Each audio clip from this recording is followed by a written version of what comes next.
From the outside, the Blanchards looked like a family bonded by love and hardship. Dee Dee Blanchard, a full-time caregiver, appeared to dedicate her life to her chronically ill daughter, Gypsy Rose. Their modest home in Springfield, Missouri, was adorned with pink curtains, medical supplies, and stuffed animals. It was the kind of house you'd expect to see on the cover of a fundraising flyer. To neighbors, Gypsy Rose was a miracle in motion. She used a wheelchair, spoke with a soft voice, and wore oversized glasses. Dee Dee pushed her to charity events, supervised every interaction, and spoke on Gypsy's behalf at doctors' offices. They'd fled Hurricane Katrina together and rebuilt their lives through goodwill and medical aid. Donations poured in. They received a free house from Habitat for Humanity, trips to Disney World, public admiration, a mother and daughter team surviving against all odds. But the truth was far darker. Gypsy wasn't sick, at least not in the ways Dee Dee claimed. Behind the curtains and community support, Gypsy was living a lie she didn't understand, crafted by a mother whose grip over her bordered on psychological imprisonment. For years, Dee Dee fabricated or exaggerated medical conditions, convincing doctors and hospitals that her daughter suffered from leukemia, muscular dystrophy, epilepsy, and developmental delays. She shaved Gypsy's head, forced her into a wheelchair, and subjected her to endless medications and surgeries. It was Munchausen syndrome by proxy, a rare psychological disorder where a caregiver seeks attention or sympathy by fabricating or inducing illness in someone under their care. And Dee Dee was an expert at it. Gypsy had learned early that questioning her mother led to punishment. A wrong word at the doctor's office meant no dinner. An attempt to walk without permission meant being struck or denied access to the internet. So she stayed quiet, obedient, the perfect daughter in the perfect lie. Doctors began to suspect. Some noted discrepancies between diagnoses and observations. One physician wrote in a report that he believed Dee Dee suffered from a factitious disorder. But no one acted decisively, partly because of Dee Dee's charm, partly because of fear, and partly because no one wanted to believe that a mother so devoted could be so dangerous. Behind closed doors, Gypsy began searching for truth. Late at night, when her mother was asleep, she used a hidden laptop to look up medical terms, read about Munchausen by proxy, and connect with strangers online. She realized she wasn't supposed to be in a wheelchair, that she was not, in fact, developmentally delayed, that the world she lived in wasn't just restricted, it was constructed. By 2012, Gypsy had joined a Christian dating website. There she met Nicholas Godejohn, a man with a troubled past and a fragile grasp on reality. He believed he was her protector, her soulmate. Their online relationship turned intense quickly. They role-played, exchanged photos, and made promises. In Gypsy's mind, he was her way out. In Nicholas's mind, he was her avenger. What followed wasn't a simple plan of escape. It was a plan for murder. On June 14, 2015, Dee Dee Blanchard was found stabbed to death in her bedroom. Days later, Gypsy and Nicholas were arrested in Wisconsin. The world's perception shattered. The girl in the wheelchair could walk. The devoted mother was an abuser. And the truth about the Blanchards began to unravel. The media frenzy that followed wasn't just about murder. It was about identity, control, and the impossible question: how far must someone be pushed before they break? This was only the beginning. And Gypsy Rose wasn't just a victim anymore. She was a participant. From the outside, the Blanchards looked like a family bonded by love and hardship. Dee Dee Blanchard, a full-time caregiver, appeared to dedicate her life to her chronically ill daughter, Gypsy Rose. Their modest home in Springfield, Missouri, was adorned with pink curtains, medical supplies, and stuffed animals. It was the kind of house you'd expect to see on the cover of a fundraising flyer. To neighbors, Gypsy Rose was a miracle in motion. She used a wheelchair, spoke with a soft voice, and wore oversized glasses. Dee Dee pushed her to charity events, supervised every interaction, and spoke on Gypsy's behalf at doctors' offices. They'd fled Hurricane Katrina together and rebuilt their lives through goodwill and medical aid. Donations poured in. They received a free house from Habitat for Humanity, trips to Disney World, public admiration, a mother and daughter team surviving against all odds. But the truth was far darker. Gypsy wasn't sick, at least not in the ways Dee Dee claimed. Behind the curtains and community support, Gypsy was living a lie she didn't understand, crafted by a mother whose grip over her bordered on psychological imprisonment. For years, Dee Dee fabricated or exaggerated medical conditions, convincing doctors and hospitals that her daughter suffered from leukemia, muscular dystrophy, epilepsy, and developmental delays. She shaved Gypsy's head, forced her into a wheelchair, and subjected her to endless medications and surgeries. It was Munchausen syndrome by proxy, a rare psychological disorder where a caregiver seeks attention or sympathy by fabricating or inducing illness in someone under their care. And Dee Dee was an expert at it. Gypsy had learned early that questioning her mother led to punishment. A wrong word at the doctor's office meant no dinner. An attempt to walk without permission meant being struck or denied access to the internet. So she stayed quiet, obedient, the perfect daughter in the perfect lie. Doctors began to suspect. Some noted discrepancies between diagnoses and observations. One physician wrote in a report that he believed Dee Dee suffered from a factitious disorder. But no one acted decisively, partly because of Dee Dee's charm, partly because of fear, and partly because no one wanted to believe that a mother so devoted could be so dangerous. Behind closed doors, Gypsy began searching for truth. Late at night, when her mother was asleep, she used a hidden laptop to look up medical terms, read about Munchausen by proxy, and connect with strangers online. She realized she wasn't supposed to be in a wheelchair, that she was not, in fact, developmentally delayed, that the world she lived in wasn't just restricted, it was constructed. By 2012, Gypsy had joined a Christian dating website. There she met Nicholas Godejohn, a man with a troubled past and a fragile grasp on reality. He believed he was her protector, her soulmate. Their online relationship turned intense quickly. They role-played, exchanged photos, and made promises. In Gypsy's mind, he was her way out. In Nicholas's mind, he was her avenger. What followed wasn't a simple plan of escape. It was a plan for murder. On June 14, 2015, Dee Dee Blanchard was found stabbed to death in her bedroom. Days later, Gypsy and Nicholas were arrested in Wisconsin. The world's perception shattered. The girl in the wheelchair could walk. The devoted mother was an abuser. And the truth about the Blanchards began to unravel. The media frenzy that followed wasn't just about murder. It was about identity, control, and the impossible question: how far must someone be pushed before they break? This was only the beginning. And Gypsy Rose wasn't just a victim anymore. She was a participant. In the spring of 2015, the secret world that Gypsy and Nicholas Godejohn had built online began to spill into reality. Their messages, thousands of them, were a mixture of fantasy role-play, emotional dependency, and increasingly violent plans. Nicholas often referred to his darker alter ego, Victor, a persona he believed capable of doing what needed to be done. Gypsy, isolated and desperate, encouraged him. Their conversations escalated. They didn't just talk about escape, they talked about murder. Gypsy told Nicholas everything, about the fake illnesses, the control, the years of lies. She sent him photos of Dee Dee sleeping. She described the layout of the house.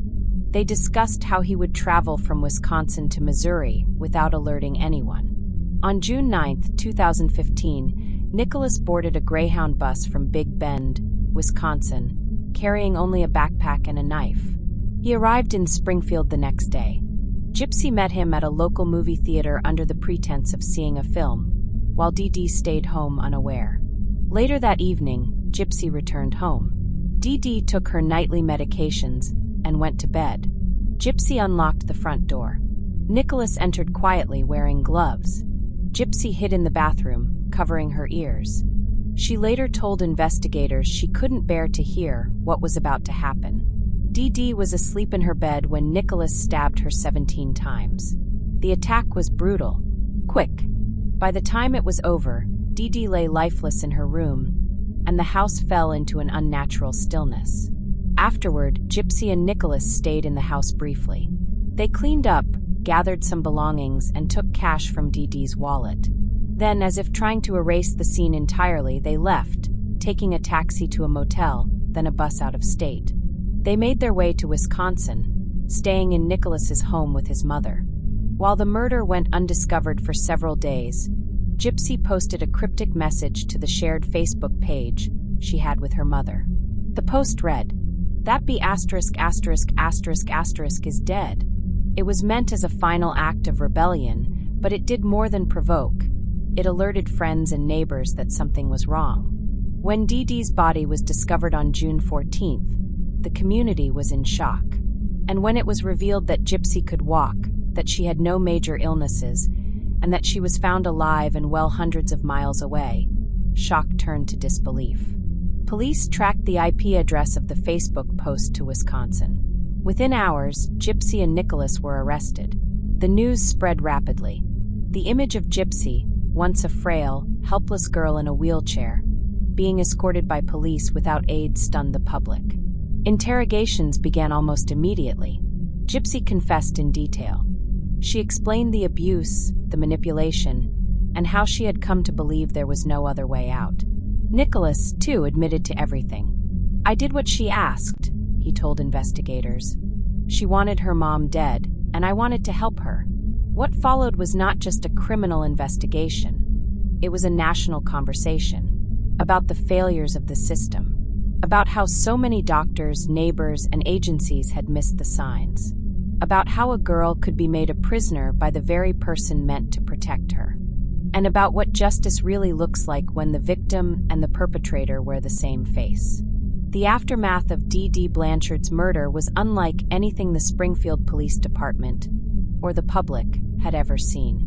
In the days following the discovery of her body, officers stood outside the Blanchard home, surrounded by stunned neighbors and journalists. Yellow tape fluttered in the breeze while crime scene investigators moved in and out of the small pink house that had once symbolized survival and resilience. Now it was the epicenter of a murder investigation layered in deceit, trauma, and years of institutional failure. News outlets scrambled to verify the facts. The girl who had been the face of childhood illness could walk.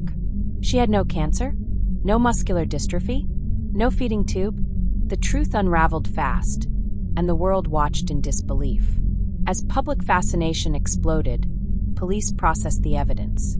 Inside the home, they found medications for illnesses Gypsy didn't have, a wheelchair she didn't need, oxygen tanks, feeding tube equipment, and a mountain of paperwork, doctor reports, prescription records, false medical histories, all carefully constructed by Dee Dee over the years. The reality was undeniable. Gypsy had been abused. Prosecutors faced a complex dilemma. Gypsy had helped plan her mother's murder, but she had also been her mother's victim. The justice system wasn't built to handle a case like this.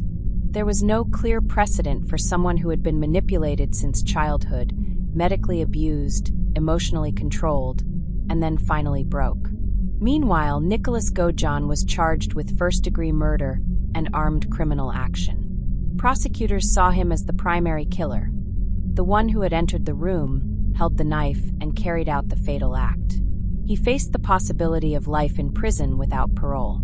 Gypsy was charged with second-degree murder. The prosecution recognized her role in the crime, but also acknowledged the years of abuse she had endured. Her public defender began building a case for leniency. Public opinion was divided. Some saw Gypsy as a cold and calculating manipulator, someone who used her victimhood as a shield. Others believed she was a child in crisis, a girl who had been failed by every system that should have protected her: doctors, social workers, neighbors, and even law enforcement.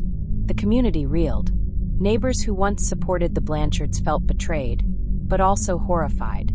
"We thought we were helping," one said, "but we were just feeding the illusion." The case began drawing attention from medical experts, psychologists, and advocates for abuse survivors. Munchausen syndrome by proxy, once an obscure psychiatric term, entered mainstream vocabulary. People began asking hard questions. How could this happen? How could no one have stopped it? And how should the law respond when a victim becomes an accomplice? Gypsy sat in a jail cell waiting. She was quiet, compliant, and showed signs of emotional fatigue. In interviews and letters, she later said that she didn't wish for her mother to die, but she saw no other way out. Her story wasn't over. But for Dee Dee Blanchard, it had ended in blood and silence. And for the world, the reckoning had just begun. In July 2015, Gypsy Rose Blanchard sat in a Greene County courtroom for her arraignment. Dressed in jail-issued clothing, her hair longer now, her posture small and guarded, she faced a legal system as complex as the circumstances that had brought her there. For the first time in her life, she had control over her body, but not her fate. Public attention surrounding the case only intensified. True crime blogs, mainstream media, and daytime talk shows dissected every angle. The conversation was no longer limited to whether Gypsy had committed a crime. It was about why and whether it was justified. Her defense team began assembling a strategy that revolved around three key pillars: prolonged abuse, diminished capacity, and coercion. They argued that Gypsy's mental and emotional state, shaped by years of medical torture and psychological control, had impaired her ability to think rationally or seek alternatives. They brought in experts in Munchausen syndrome by proxy to explain the depth of the manipulation. Meanwhile, Nicholas Godejohn awaited trial in a separate facility. Unlike Gypsy, Nicholas had no such mitigating narrative. He had traveled across state lines, carried the murder weapon, and committed the fatal act. His mental state, too, would come into question, but the physical act was his. Gypsy's lawyers pushed for a plea deal. In July 2016, a year after the murder, the court accepted a deal. Gypsy pled guilty to second-degree murder in exchange for a 10-year prison sentence. The plea acknowledged her involvement in the crime, but also the extraordinary abuse she endured. Prosecutors believed it was the right balance between justice and compassion. Gypsy's sentencing was emotional. In a soft voice, she expressed remorse, not just for what happened, but for how far it had to go. "There are no words," she said quietly, "to explain what it's like to be controlled every day of your life. I didn't know another way." The courtroom listened in silence. Some people cried. Others looked away. Her father, Rod Blanchard, had re-entered her life during the legal proceedings. He had long suspected Dee Dee's behavior was abnormal, but he had never imagined the scale of the deception. In interviews, he expressed support for his daughter and sorrow for what she had lived through. With her sentence confirmed, Gypsy was transferred from county jail to the Chillicothe Correctional Center in Missouri.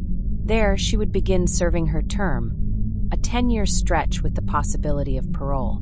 The girl who had once been wheeled into charity events was now an inmate with a number. And yet, she described feeling freer than ever before. "I'm walking. I'm eating. I'm off all the meds," she told reporters in a later interview. "In here, I feel more free than I ever did at home." The public, meanwhile, remained fascinated. Documentaries were greenlit. A made-for-TV dramatization was announced. Social media erupted in debates. Was she a victim who snapped, or a manipulator who escaped justice? Was her sentence too light, or still too harsh? But inside prison walls, far from the public noise, Gypsy tried to build a new identity. She earned her GED, enrolled in self-help groups, wrote letters, reflected. She began speaking openly about the abuse, hoping her story might help others who were trapped in cycles of control and deception. Her path forward would be long. But one thing was clear. The courtroom didn't just judge Gypsy's past. It also acknowledged her truth. And for the first time, the world began to listen not to Dee Dee's voice, but to hers. Gypsy Rose Blanchard entered the Chillicothe Correctional Center in Missouri with a new identity: inmate, survivor, and reluctant public figure. Though sentenced to 10 years, her arrival marked the first time she had true agency over her life. The irony was bitter. Freedom for Gypsy had come wrapped in concrete walls and security gates. The prison intake process was cold and procedural. She underwent a full physical evaluation, was assigned a prison number, and received her uniform. Despite the institutional rigidity, prison staff noted immediately how different Gypsy's case was. Many officers had watched the news stories, read the articles, seen the interviews. They didn't look at her like a murderer. They looked at her like a girl who had been failed. Gypsy was placed in the general population, but her early weeks were quiet. She kept to herself, navigating a system far less dangerous than the life she had left behind. She joined GED classes, prison work programs, and later, therapeutic groups for trauma recovery. For the first time, she could walk to the cafeteria, choose a book from the library, or sit silently in a courtyard, unmonitored, unseen, unpunished. In therapy sessions, Gypsy began opening up about the complex relationship she had with her mother. She struggled to reconcile the horror of the abuse with the fact that she still, in some way, missed Dee Dee. "She was my mom," she once said. "She was all I had. And she was also my worst fear." Prison counselors, trained in trauma recovery, understood the contradiction. Gypsy had been conditioned for over 2 decades to see obedience as safety. The very concept of independence, of self-determination, was foreign to her. Learning how to function without control wasn't just a change, it was a full psychological restructuring. Over time, Gypsy began writing letters to advocacy groups, asking to help raise awareness for Munchausen syndrome by proxy. She spoke to journalists on rare occasions, choosing her words carefully. In one interview, she said, "I want people to understand that abuse doesn't always leave bruises. Sometimes it leaves silence. Years of it." Her story resonated far beyond prison walls. Across the U.S., families and survivors of medical abuse began contacting support networks, referencing Gypsy's case as the moment they realized they weren't alone. Advocacy organizations cited her trial in policy discussions. Documentaries included her story alongside other victims of parental control and medical fraud. But while the outside world dissected her legacy, Gypsy remained grounded in routine. She worked in the prison sewing room, stitching uniforms for new arrivals. She wrote poetry in the evenings. She befriended a small group of inmates, mostly women who had survived domestic violence. Her relationship with her father, Rod Blanchard, deepened. He visited regularly, sending books and letters. For the first time, they began speaking honestly about her childhood, her pain, and the future she hoped to build. "He's the only person who's ever looked at me without expecting me to be something else," Gypsy said. Despite the emotional progress, the weight of the crime never left her. Gypsy did not deny her role. In fact, she often described the murder of her mother as a terrible answer to a terrible problem. Her remorse wasn't performative. It was threaded through every quiet moment, every recollection. In 2017, a judge denied early release. Her sentence remained unchanged. Gypsy accepted it. "I deserve to be here," she said. "Not forever, but I deserve time to learn who I really am." She continued her education, eventually earning a high school equivalency diploma. She began participating in mentoring programs within the prison, speaking to younger inmates about recognizing manipulation, building boundaries, and finding inner strength. These weren't formal lectures, just conversations, but they mattered. As the years passed, Gypsy became a symbol of something complicated. Not justice, not tragedy, but survival through impossible choices. She had become a reference point for survivors, for legal scholars, for mental health professionals. But within those prison walls, she was also just a woman rebuilding. Gypsy Rose Blanchard was no longer a patient, no longer a puppet. She was still paying for what she'd done, but for the first time, she was doing it on her own terms. As Gypsy Rose Blanchard served her sentence quietly in the Chillicothe Correctional Center, the world beyond those walls continued to dissect, dramatize, and debate her story. What began as a shocking true crime case quickly evolved into a cultural phenomenon, one that blurred the lines between victim and perpetrator, villain and survivor. Media coverage of the Blanchard case didn't fade after the sentencing, it intensified. In 2017, HBO released the documentary Mommy Dead and Dearest, directed by Aaron Lee Carr. It featured interviews with Gypsy, her family, journalists, and law enforcement. Through archival footage, prison interviews, and medical documents, The film laid bare the extent of Dee Dee's deception and the horrifying reality of Gypsy's upbringing. The documentary sent shockwaves across the country. Viewers were appalled not just by the abuse, but by the fact that it had gone undetected for so long. How had doctors missed it? Why had Child Protective Services failed to intervene? How had friends, neighbors, and relatives accepted Dee Dee's story without question? Following the HBO film, other productions followed. News networks aired specials, YouTubers created multi-part breakdowns, and podcasts dedicated full seasons to the case. In 2019, Hulu premiered The Act, a dramatized series starring Joey King as Gypsy and Patricia Arquette as Dee Dee. The series, though fictionalized, reignited interest in the case and introduced it to a new generation. Gypsy herself became a reluctant public figure. Though she remained behind bars, her voice, captured through phone interviews and letters, circulated widely. In each appearance, she reiterated two things: that she took full responsibility for her actions, and that she wanted to use her story to help others. "I'm not proud of what I did," she said in one interview, "but I understand why it happened. I want to make sure it doesn't happen to someone else." Her story began to impact how people understood abuse.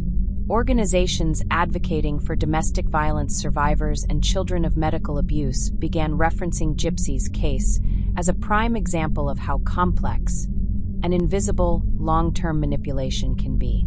Social workers and healthcare professionals used the case in training programs. In several universities, criminal justice professors added the Blanchard case to their syllabi. It became a required case study for courses in abnormal psychology, ethics in medicine, and trauma-informed care. Yet, not everyone agreed on the lessons to be drawn. Online communities debated Gypsy's guilt. Was she a murderer or a manipulated child acting under duress? Should she have been charged at all? And what about Nicholas Godejohn, who remained behind bars, convicted of first-degree murder and sentenced to life without parole? Was he a pawn or a dangerous individual? These questions had no easy answers, but they kept the case in public view. In prison, Gypsy was aware of the attention. Her counselors noted that she showed mixed feelings, gratitude that her story was being heard, but discomfort at how it was being shaped by others. In one group therapy session, she reportedly said, "They see me as a symbol, but I'm still just trying to be a person." Her popularity also sparked something more complicated: admiration. Fan pages began appearing on social media. Young women wrote her letters. Some even claimed to be inspired by her strength. Though most of this attention was rooted in empathy, there were critics who argued that it glamorized a violent crime. To Gypsy, the fanfare felt hollow. She didn't want to be admired. She wanted to be understood. In 2020, her father Rod spoke to the media again, expressing cautious support for his daughter's reintegration. "She's still learning," he said. "Still becoming who she is without all the lies." He visited regularly and worked to establish a sense of normalcy in their relationship. Inside Chillicothe, Gypsy's daily life didn't change much. She continued participating in therapy and educational programs. She remained on good behavior. Her days were structured, quiet, and focused on rebuilding, reading books on psychology, journaling, and helping new inmates acclimate to the prison system. Her story had traveled across the world, but she remained grounded in a single truth: nothing would undo what had happened. Not the documentaries, not the fan letters, not the debates about justice. Only time and her actions moving forward would define who she really was. And time was still ticking. While Gypsy Rose Blanchard's case sparked a complex cultural conversation about abuse, trauma, and justice, the other figure at the center of the crime, Nicholas Godejohn, was often sidelined, simplified, or sensationalized. His role was clear. He was the one who had physically killed Dee Dee Blanchard. But his motivations, mental state, and background painted a much more intricate portrait than the label of murderer might suggest. Nicholas Godejohn met Gypsy online in 2012 through a Christian dating website. At the time, he lived in Big Bend, Wisconsin, and was described by those who knew him as socially isolated and developmentally challenged. He had been diagnosed with autism spectrum disorder and had a documented history of cognitive impairments. Though he was legally an adult, his emotional maturity was often compared to that of an adolescent. Their relationship quickly became intense. Online chats showed a growing obsession between them, fueled by a mix of fantasy and desperation. Nicholas often role-played alternate personalities, including one named Victor, who he claimed was a dark and violent protector. Gypsy not only accepted this alter ego, she began to feed it, seeing Victor as the savior who would rescue her from her mother's control. Over time, their online exchanges grew darker. They spoke about killing Dee Dee. Nicholas repeatedly asked if Gypsy truly wanted it, and she responded with messages like, "Yes, I'm ready." The crime was not impulsive. It was planned, coordinated. Days before the murder, Nicholas took a bus to Springfield, Missouri. Gypsy met him secretly at a movie theater, then returned home to carry out the plan. On June 10, 2015, Nicholas entered the Blanchard home while Dee Dee slept. Gypsy hid in the bathroom as he stabbed her mother 17 times. The murder was gruesome, and Nicholas later admitted he had acted with rage. Afterward, they fled to Wisconsin, where they were arrested days later. Unlike Gypsy, Nicholas was not offered a plea deal. In 2018, he stood trial for first-degree murder and armed criminal action. The prosecution painted him as a willing and dangerous killer. The defense argued that Nicholas was deeply manipulated, emotionally unstable, and lacked the mental capacity to fully understand his actions. Psychological experts testified. One confirmed his autism diagnosis and highlighted his vulnerability to suggestion and fantasy. Another emphasized his inability to distinguish between reality and role-play during critical moments of the crime. But ultimately, the jury was not convinced. Nicholas Godejohn was convicted on both counts and sentenced to life in prison without the possibility of parole. His trial sparked new debates. Should someone with a developmental disorder be held to the same legal standard? Was he truly capable of consent to murder? And how much responsibility did Gypsy bear in guiding his actions? To some, Nicholas was a monster. To others, he was a lonely, mentally challenged young man manipulated by someone he loved. The truth was neither comfortable nor easy to define. Since his conviction, Nicholas has remained incarcerated in Missouri's Potosi Correctional Center. In interviews, he has expressed both love for Gypsy and remorse for what happened. In one letter, he wrote, "I did what she asked because I wanted to save her. But now I know that saving someone shouldn't mean destroying someone else." Public opinion about Nicholas is mixed. He receives far fewer letters than Gypsy. There are no fan pages, no documentaries focused solely on his life. His side of the story is often condensed into a single sentence: the boyfriend who did the killing. Yet, his case raises critical questions about mental health and culpability, especially when crimes are committed under the influence of manipulation or emotional dependence. The courtroom may have delivered a verdict, but the moral weight of Nicholas Godejohn's role continues to be debated. And in the broader story of Gypsy Rose Blanchard, he remains the other half of a tragedy that began long before any knife was lifted. Because in cases like these, there are rarely clear villains or heroes, only broken people, and the system that tries to make sense of them. Long before the murder, the conditions for tragedy had been building silently, enabled by a series of institutional oversights, cultural assumptions, and systemic failures. The Gypsy Rose Blanchard case did not unfold in a vacuum. It was a result of years of misdiagnosis, unchecked authority, and a society that often believes what it wants to see. Claudine Dee Dee Blanchard didn't just deceive her daughter. She deceived an entire network of medical professionals, charitable organizations, government programs, and local communities. Her manipulation was methodical and exploitative, and yet, disturbingly effective. Throughout Gypsy's childhood, Dee Dee moved them from state to state, often just ahead of legal trouble or questions. In Louisiana, she had a history of petty theft and credit fraud. When questions about Gypsy's medical history or Dee Dee's conduct arose, she'd relocate. After Hurricane Katrina, they settled in Missouri. There, Dee Dee crafted a fresh narrative, refugees from disaster, bonded by suffering and hope. She approached hospitals with detailed notes, used medical jargon with confidence, and played the role of tireless caregiver so convincingly that few thought to challenge her. The doctors who did question the diagnoses often failed to escalate their concerns.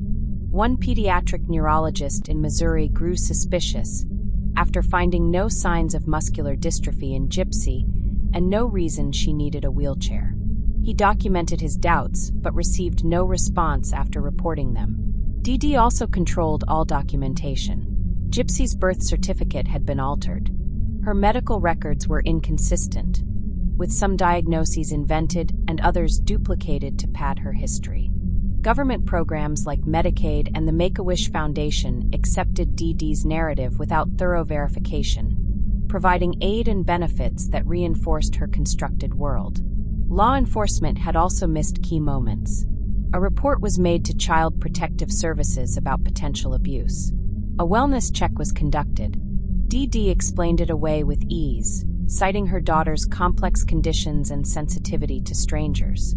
The case was closed. Neighbors and family members suspected things weren't right. Gypsy's father, Rod Blanchard, had expressed doubts about the severity of her conditions, but lived in a different state and had limited access. He contributed financially and tried to stay involved, but was shut out by Dee Dee's controlling nature and false claims about Gypsy's deteriorating health. In hindsight, the warning signs were there. But hindsight is clear in a way the present rarely is. The Blanchard case exposed deep cracks in the way systems respond to abuse, especially non-physical abuse. Psychological manipulation, fabricated illness, and control by dependency are harder to detect, harder to define, and often dismissed. The medical community's assumption of maternal truth, combined with institutional complacency, created the perfect environment for Dee Dee's lies to flourish. After the murder, several professional organizations began re-evaluating their training and response protocols. Pediatricians were encouraged to learn more about Munchausen syndrome by proxy. Caseworkers received updated guidance on handling non-visible abuse. But for many, these changes came too late. The Blanchard case was also used in academic settings. At social work conferences and forensic psychology seminars, Gypsy's story became a case study in systemic failure. One panel titled Invisible Victims focused entirely on how Gypsy had been seen, but not truly seen, for over a decade. And then there was the public, a society that praised Dee Dee without ever asking for proof.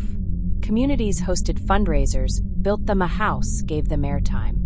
No one asked why a sick girl with so many rare conditions didn't have consistent medical oversight. No one pushed back when Dee Dee talked for her daughter at every event.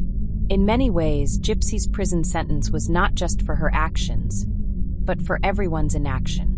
When the story broke, it was easy to frame Dee Dee as the abuser and Gypsy as the killer. But the truth was far more nuanced. A system that had been built to protect children had failed to recognize a child being slowly erased. And that failure still echoes. In the years since, some progress has been made. More doctors now receive training on identifying red flags in caregiver behavior. Some states have implemented tighter controls on how medical aid requests are processed. Awareness of medical child abuse has grown. But the question remains, if it happened again, would we see it? Because this was not just the story of one mother, one daughter, and one murder. It was the story of what happens when trust is blind, systems are slow, and abuse wears a smiling face. And it's a story that could happen again. In the years following her sentencing, Gypsy Rose Blanchard underwent a slow, private process of healing, one shaped not by therapy alone, but by the daily structure, distance, and introspection that incarceration often enforces. Prison, in its harshness, became the first place where Gypsy could begin to discover who she really was. Her days at the Chillicothe Correctional Center followed a steady rhythm. Wake up at 5:30 a.m. head count. Breakfast in the cafeteria. Work assignments or classes. Recreation. Lights out by 10:30. In between, there was time for reflection. For the first time in her life, she could make her own small choices. What to read, what to say, whether or not to speak. Those decisions, minor as they seemed, were significant for someone whose autonomy had been denied since childhood. She made use of prison programs, including GED preparation, trauma recovery groups, and later vocational training. Gypsy earned her high school equivalency and completed certification programs in cosmetology and culinary services. For her, learning wasn't about job prospects. It was about reclaiming ownership over her mind, something her mother had long controlled. Her therapeutic journey was more complex. Gypsy struggled with conflicting emotions about Dee Dee: grief, guilt, resentment, and, most confusingly, love. In therapy, she often described her mother as both abuser and protector. "She hurt me," she said during one session, "but she was also the only person I had." These contradictions are common in survivors of prolonged coercive control. Known as trauma bonding, the emotional tie to the abuser remains strong, even after the abuse ends. Gypsy's feelings about her mother were a tangled knot that no sentencing could sever. Despite the psychological burden, Gypsy showed growth. She wrote extensively: journals, letters, even a draft memoir. In her writings, she tried to understand not just the events of her past, but the inner world she had inhabited. One where silence was survival, where fantasy blurred with reality, and where the lines between love and obedience had been erased. She also engaged in outreach. Through her legal team, Gypsy coordinated with organizations raising awareness about Munchausen syndrome by proxy and other forms of invisible abuse. She spoke indirectly to the public through recorded interviews, carefully chosen words, and statements issued on her behalf. Her tone was never defensive, always reflective. She did not ask for pity. She asked for recognition, that her story was not unique, only uncovered. Notably, Gypsy continued to receive letters from the outside. Some were from supporters, others from fellow survivors. She read every one. Some she responded to. She said the letters helped her feel seen without being stared at, understood, not studied. Her relationship with her father, Rod Blanchard, became one of the most consistent pillars of her life. He visited regularly and supported her emotionally, encouraging her education and listening without judgment. Their bond, forged under extraordinary circumstances, was slow to rebuild, but genuine. Still, her time in prison was not without difficulty. She was occasionally harassed by other inmates, particularly those who viewed her media attention with envy or suspicion. Some staff treated her like a curiosity. But overall, Gypsy kept her head down, avoided conflict, and stayed focused on internal repair. As parole eligibility approached, her behavior record remained clean. Psychological assessments noted that she demonstrated insight, remorse, and an ability to articulate the impact of her trauma. One report read, "Subject exhibits emotional maturity beyond age, shaped by unique and prolonged adversity." Yet Gypsy was under no illusions. In her own words, "I will never be free in the way other people are. But I've learned how to live honestly. That's freedom too." Public opinion about her continued to evolve. Over time, more people began to understand the depth of her victimization. Critics who had once called for harsher punishment began to question the systems that let the abuse go unchecked. Her name remained controversial, but less polarizing than before. By 2025, Gypsy Rose Blanchard had served nearly 8 years of her 10-year sentence. She was no longer the teenage girl hidden behind a wheelchair and a fabricated medical chart. She was a woman with scars, with agency, and with a story that refused to be flattened into a headline. Her healing, like her crime, would never be simple. But it was real, and it was ongoing. As 2025 progressed, the countdown to Gypsy Rose Blanchard's potential release gained momentum, inside and outside the prison. With parole eligibility approaching, the media once again reignited their interest, prompting renewed discussions about her story, her sentence, and her future. For Gypsy, the approaching milestone brought with it a mixture of hope, anxiety, and reflection. She had spent nearly a decade preparing for this moment, not just legally but emotionally. It wasn't freedom she feared. It was everything that came with it. She met regularly with her counselor to prepare for reintegration. job readiness, budgeting, emotional coping strategies, social reintegration plans. One of the greatest challenges would be facing a world that already believed it knew her. "They've seen a version of me," she said in session. "But not me. Not really." Her legal team worked to ensure her release plan was thorough and stable. She had housing arranged with her father and stepmother, who had pledged to provide a calm and structured environment. She had access to therapy and post-incarceration support services. And importantly, she had goals: continuing her education, working with advocacy groups, possibly writing a book. But with public reentry came unavoidable attention. Media outlets lined up to request interviews.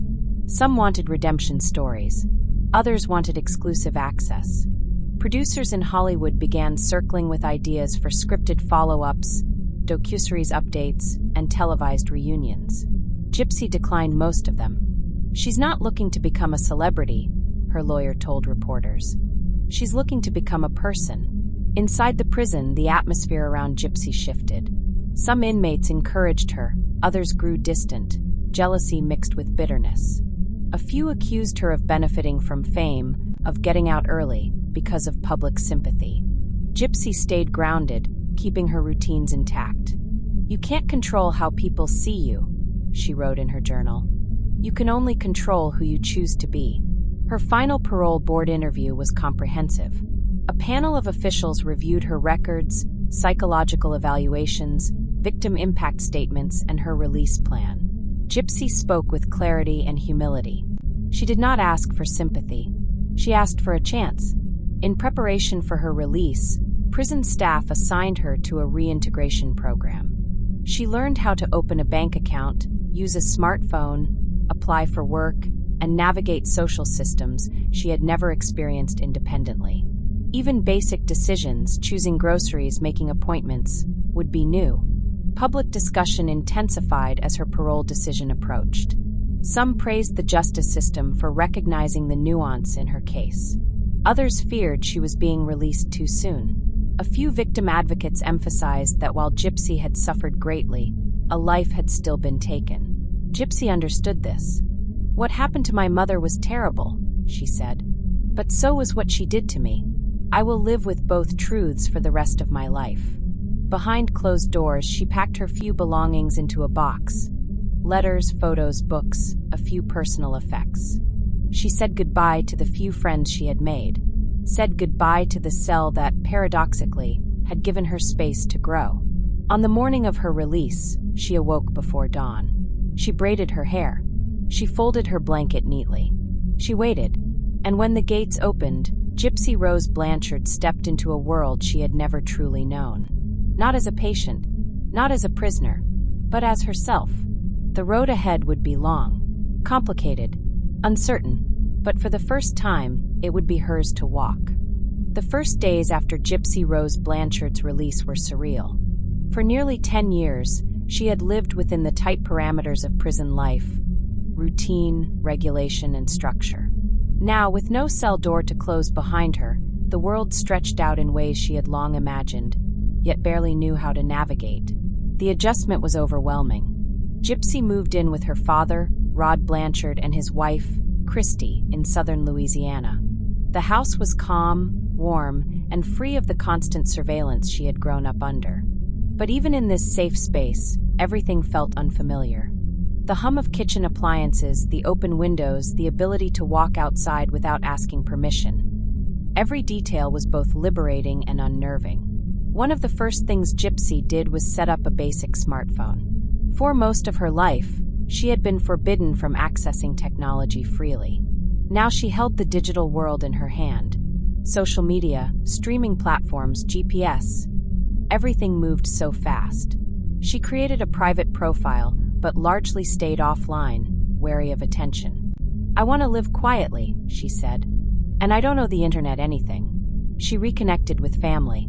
Her father helped her learn basic adult tasks, from managing her bank account to grocery shopping. Her stepmother offered emotional support, helping her navigate waves of anxiety and overstimulation. "It's like learning to live again," Gypsy told a counselor in one of her first post-release sessions.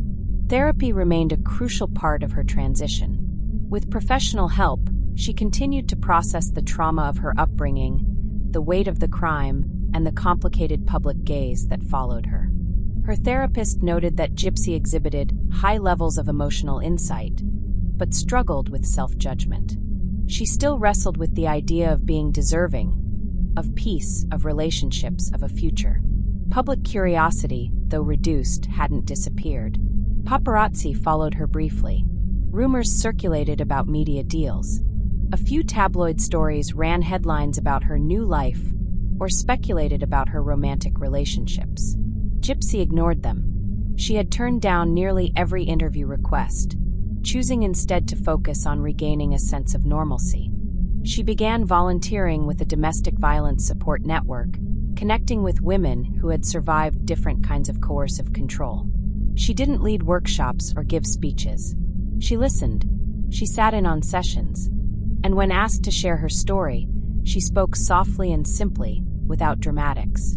Gypsy also returned to education. She enrolled in online college courses in psychology and sociology, hoping to one day work with trauma survivors. "I want to help people who feel like I used to feel," she wrote in an email to a program advisor. Alone, confused, and voiceless. As the months passed, life began to take on a quieter rhythm. She adopted a dog from a local shelter, a small, nervous terrier named Rosie. She started journaling again, cooking meals for her family, and walking in the park near her home. But healing wasn't linear. There were panic attacks, nightmares, overwhelming trips to crowded stores, moments when she instinctively asked for permission to speak or to use the restroom, habits formed under years of control. Sometimes she caught herself looking over her shoulder, expecting her mother's voice. The past didn't vanish. It shadowed her. Still, she pressed forward. In a letter to a friend, Gypsy wrote, "Freedom is strange. It's heavy. Not the way I imagined it when I was in prison. But it's real, and I'm learning how to carry it." She made no plans for fame, nor revenge, nor spectacle. Her greatest goal was stability, peace, and maybe one day a life that didn't revolve around trauma. The Gypsy Rose Blanchard that the world had known, the symbol, the cautionary tale, the headline, was only one part of her. Now she was something else. A survivor, yes, but also a woman, living forward, day by day, choice by choice, and for the first time in her life, entirely on her own terms.